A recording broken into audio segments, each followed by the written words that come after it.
Pourquoi on a tous menti dans notre vie? Salut, c'est François, facilitateur d'émotions positives.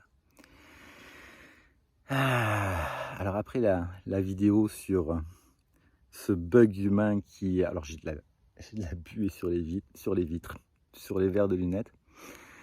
Justement, c'est un filtre qui me permet de voir mon environnement différemment et je vois que justement quand j'ai, la vue se trouble, bizarrement, la perception de l'environnement est un tout petit peu différente sur certains canaux sensoriels en tout cas. Donc pourquoi est-ce qu'on a tous menti dans notre vie? C'est intéressant parce que c'est toujours connecté à certaines peurs. La peur du regard de l'autre, la peur de décevoir, la peur de blesser. On a peur par rapport à certaines vérités. Et ce qui est intéressant, c'est que les vérités sont toujours très subjectives parce que notre vérité, ma vérité, va être différente de ta vérité.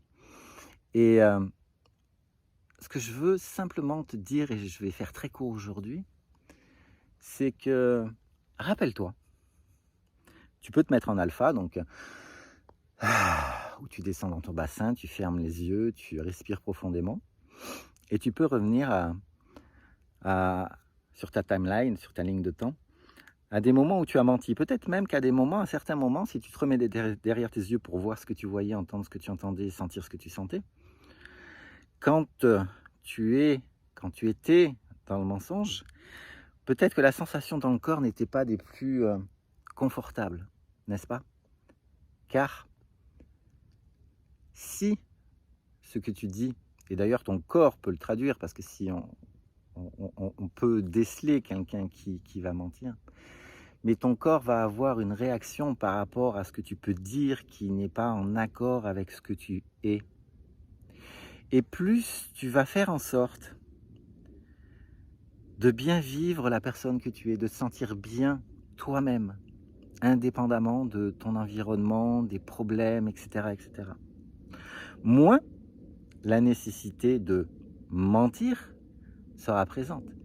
Et je l'ai expérimenté au travers des relations toxiques.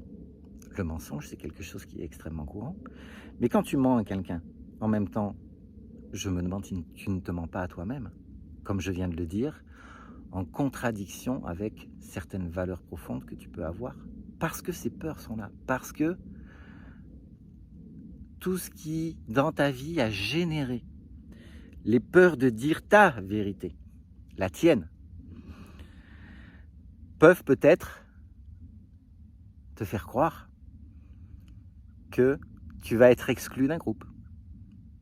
En étant toi-même, si tu exprimes vraiment ce que tu as envie d'exprimer, tu as peur d'être exclu d'un groupe, tu as peur d'être exclu par ton partenaire, tu as peur d'être exclu par ton patron, par tes amis.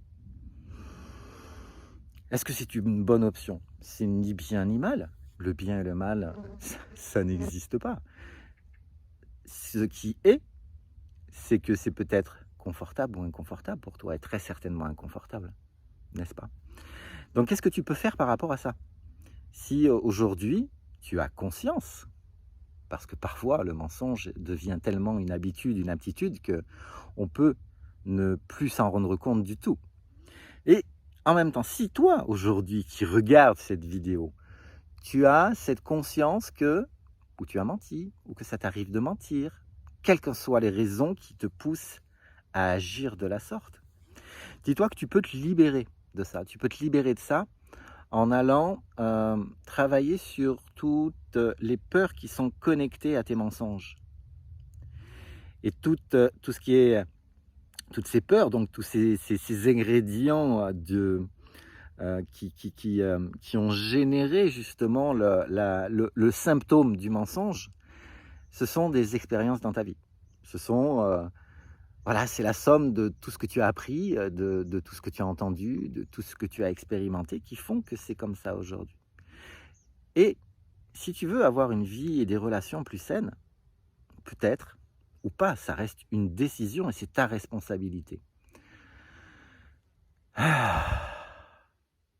Si tu veux être capable de ressentir ce que tout le monde cherche, c'est ressentir la paix au bout du compte, tu peux te débarrasser de ça. Tu peux venir me voir, tu peux aller voir quelqu'un d'autre, tu peux venir me voir en consultation, tu peux venir me voir et te former en TPE. Parce que de se sentir libre, d'être d'exprimer ce qu'on veut, d'exprimer qui on est. Et si tu me suis déjà, tu sais que je parle de sincérité radicale. C'est-à-dire que je pars du postulat que si j'apprécie quelqu'un, vraiment, je vais utiliser ce que j'appelle la sincérité radicale. C'est quoi? C'est-à-dire que j'enlève tous les filtres, les filtres de mon mental, les filtres de mon ego, les filtres du VACOG, de tout ce que tu veux, et je dis les choses d'une manière non accusatoire, mais sans aucun filtre. Voilà, c'est brut de décoffrage. Et si la personne qui est en face de moi n'est pas OK avec ça, c'est OK. Où est le problème? Moi, j'ai exprimé ce que je suis, j'ai exprimé ce que je ressens. Et en communication, il est important d'exprimer ce que l'on ressent. J'observe à quel point j'ai pratiqué et je vois pratiquer. Et prochaine vidéo, je vais te parler de la plus grave des maladies possibles. Donc, mais juste ici, ce que je vais dire, c'est que en matière de communication, qu'est-ce que je peux encore rencontrer? Oui, mais cette personne agit comme ça avec moi, lui, il agit comme ça, elle agit comme ça avec moi, et voilà comment ça se passe. Et là, il s'agit d'une problématique de responsabilité. Dans ce type de relation, je ne pense pas que le mensonge soit absent, n'est-ce pas? Car c'est automatique, c'est un processus, peut-être un processus défensif, et tu ne sais pas encore comment faire autrement. Voilà pour aujourd'hui. Mets un petit signe, un commentaire, une question par rapport à ce que je t'ai partagé, si ça t'intéresse. Et je te rappelle que si tu veux évoluer, si tu veux te sentir mieux, j'ai les prochaines dates de ma formation TPE, week-end de formation en TPE. Ce sera fin septembre, 25-26 septembre. Voilà, et tu pourras apprendre à travailler toi, sur des événements de ta vie pour pacifier certaines expériences de ta vie. Je te souhaite une belle journée. Ciao.